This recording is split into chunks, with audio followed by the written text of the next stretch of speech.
जय हिंद दोस्तों, हमारे यूट्यूब चैनल में आप सबका स्वागत है। दोस्तों, जीएस प्रैक्टिस सेट का जो सीरीज हमने स्टार्ट किया, आज उसका चौथा क्लास है, जिसमें हम मुख्य बिंदुओं को बात करेंगे।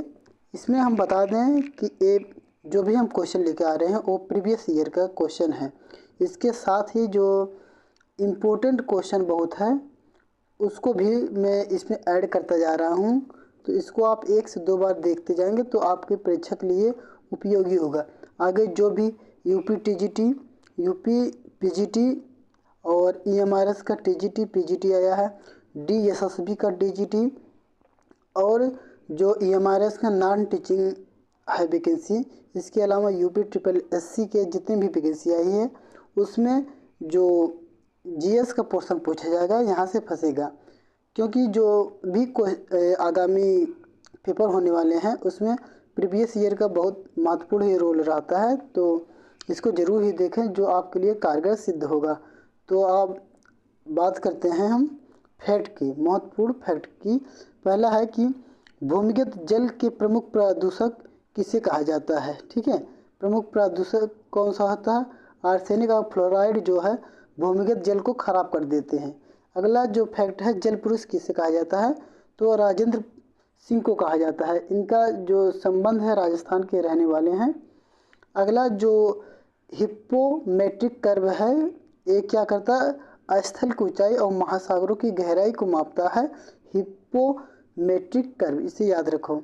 अगला फैक्ट है चैलेंजर गर्त। चैलेंजर गर्त कहाँ, किस महासागर में है? ये प्रशांत महासागर में है। और मिंडनाओ गर्त भी प्रशांत महासागर में है। अगला फैक्ट बात करते हैं यहाँ से बात करते हैं महासागरीय जल के तापमान को प्रभावित करने वाले कौन कौन से कारक हैं। ठीक, पहला अक्षांश। जैसे मान लो जो सागर है कि वह 0 डिग्री अक्षांश पर सूर्य का प्रभाव कितना पड़ रहा है, 90 डिग्री पर कितना पड़ रहा है। 0 डिग्री पर आप जानते हैं विषुवत रेखा पे सूर्य का प्रभाव सबसे ज़्यादा, वहाँ रोशनी सबसे ज़्यादा मिलती है, जबकि 90 डिग्री वहाँ पे ठंड का मौसम रहता है, वहाँ सूर्य की किरण तिरछी पहुँचती हैं, इस वजह से हमेशा वहाँ ठंड रहता है। तो ये भी डिपेंड करता है कि अक्षांश जो है महासागरीय जल के तापमान को प्रभावित करता है। अगला है जल एवं स्थल के वितरण में असमानता।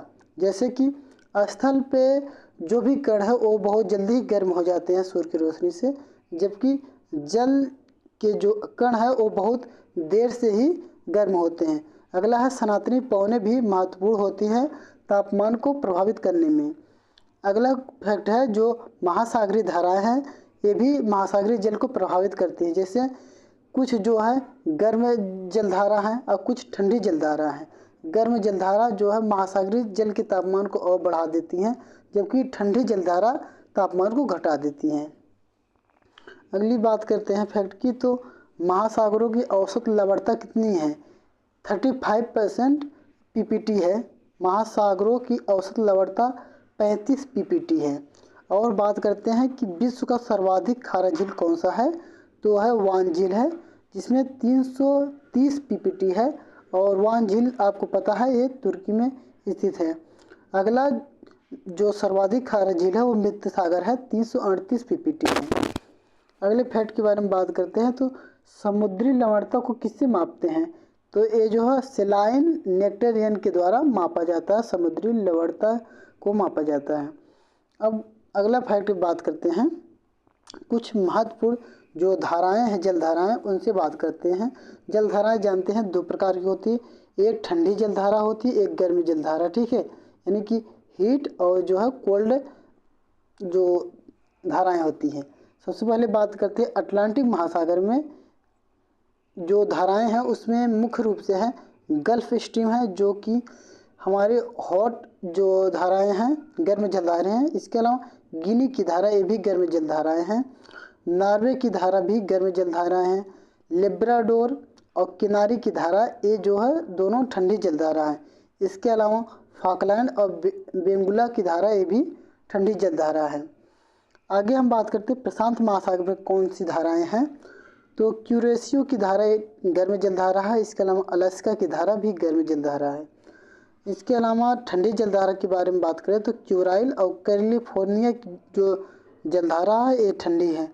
इसके अलावा पेरू, जिसे हम्बोल्ट की धारा भी कहते हैं, ये प्रशांत महासागर की ठंडी जलधारा है। हिंद महासागर की बात करते हैं, इसमें एक महत्वपूर्ण जो जलधारा है अगुलहास की धारा, ये गर्म जलधारा है। इसके अलावा अब अगले फैक्ट की बात करें तो प्रदूषकों के बारे में बात करें, जिससे होने वाले रोग, ठीक है। जैसे पारा है तो पारा के द्वारा होता है मिनीमाता रोग, और नाइट्रेट से होता है ब्लू बेबी सिंड्रोम होता है, कैडमियम से होता है इटाई इटाई रोग, आर्सेनिक से होता है ब्लैक फुट, ठीक है। अगला फैक्ट है कि जो धान की खेती होती है, धान की खेती में मीथेन गैस पाया जाता है। इसके अलावा जो पशु जुगाली करते हैं उनके मुंह से जो है मीथेन गैस निकलती है। कार्बन मोनोऑक्साइड, जिसे CO कहते हैं, इसके प्रतीक है, इसे दमघोटू गैस भी कहा जाता है कार्बन मोनोऑक्साइड को। आगे बात करते हैं 1995 ईस्वी में राष्ट्रीय नदी संरक्षण प्राधिकरण बनाया गया। 1974 ईस्वी में जल प्रदूषण नियंत्रण अधिनियम लाया गया। 1986 ईस्वी में पर्यावरण संरक्षण अधिनियम लाया गया, और 2015 ईस्वी में नमामि गंगे योजना को स्टार्ट किया गया। नेक्स्ट फैक्ट है क्योटो प्रोटोकॉल। 1997 ईस्वी में इसको लागू किया गया। ये ग्रीन हाउस गैस से संबंधित हैं।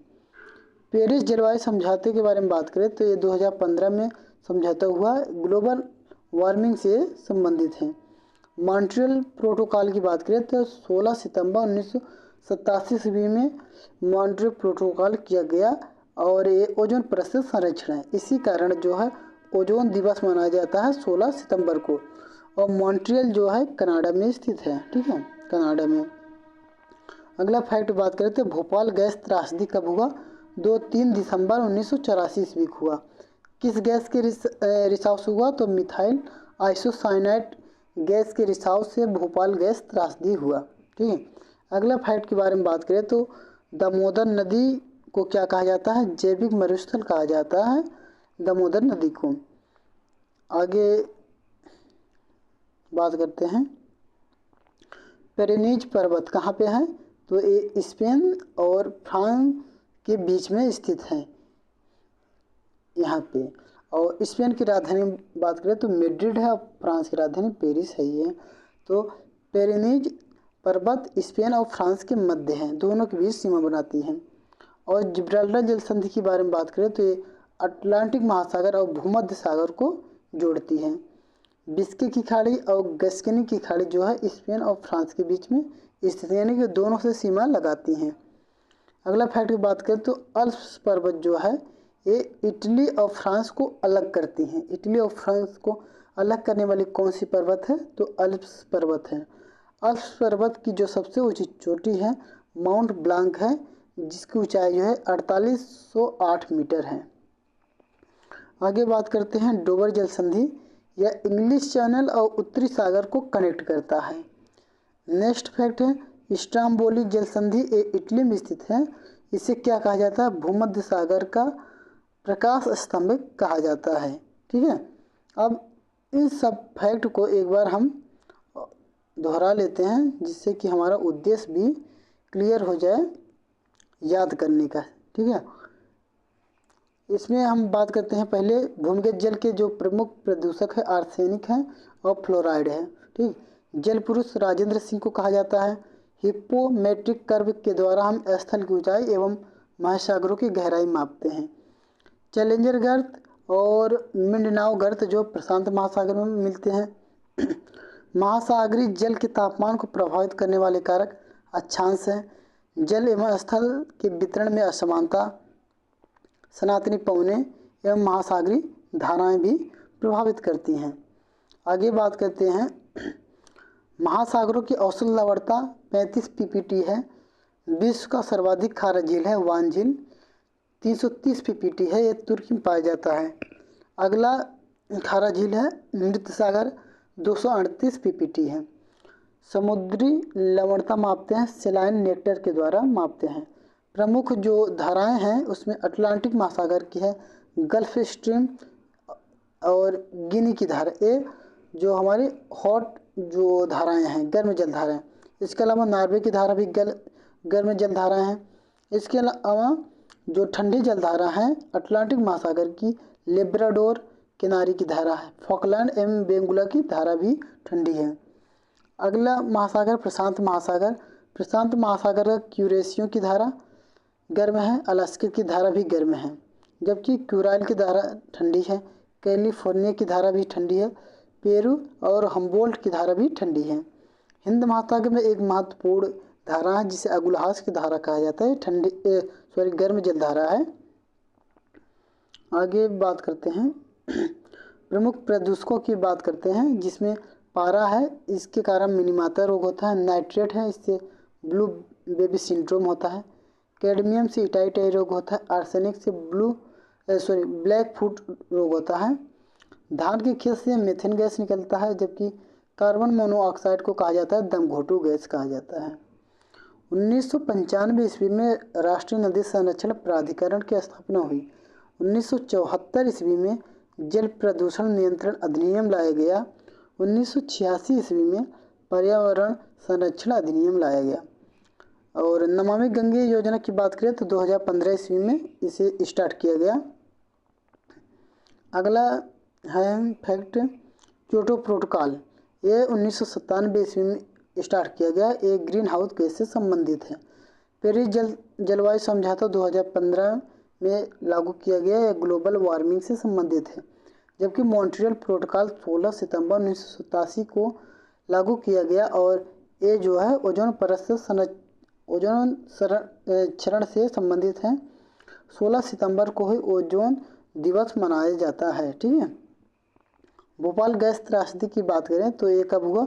2-3 दिसंबर 1984 ईस्वी में हुआ। मिथाइल आइसोसाइनेट गैस रिसाव हो गया था, इसी कारण हुआ। अगला फैक्ट है दामोदर नदी को कहा जाता है जैविक मरुस्थल कहा जाता है। पेरेनीज पर्वत की बात करें तो ये स्पेन और फ्रांस को जोड़ता है। स्पेन की राजधानी मैड्रिड है, जबकि फ्रांस की राजधानी पेरिस है। अगले फैक्ट है जिब्राल्टर जल संधि है, ये अटलांटिक महासागर और भूमध्य सागर को जोड़ती है। बिस्के की खाड़ी और गैस्कनी की खाड़ी स्पेन और फ्रांस दोनों के मध्य स्थित हैं, अर्थात दोनों सीमाएं इसी लगती हैं। अल्प्स पर्वत जो है ये इटली और फ्रांस को अलग करती हैं। अल्प पर्वत की जो सबसे ऊंची चोटी है ये माउंट ब्लांक है, 4808 मीटर की इसकी ऊंचाई है। डोबर जल संधि की बात करें तो ये इंग्लिश चैनल और उत्तरी सागर को कनेक्ट करती हैं। स्ट्रम्बोली जल ज्वालामुखी ये इटली में स्थित है और इसे भूमध्य सागर का प्रकाश स्तंभ कहा जाता है। स्ट्रम्बोली जो है सक्रिय ज्वालामुखी के उदाहरण है, जिसमें हमेशा लावा निकला जाता है और रात्रि के समय ये भूमध्य सागर में उजाला करता है, इसी कारण इसे प्रकाश स्तंभ भी कहते हैं। तो आज का जो वीडियो यहीं तक है। इसका जो PDF है हम अपने टेलीग्राम पे दे दूंगा, इसका लिंक डिस्क्रिप्शन में दे दिए जाएंगे और आप जो 2-3 बार इसको पढ़िए, जिससे पूरी तरह आपको याद हो जाए और एग्ज़ाम में आप अच्छा परफॉर्मेंस दें। धन्यवाद।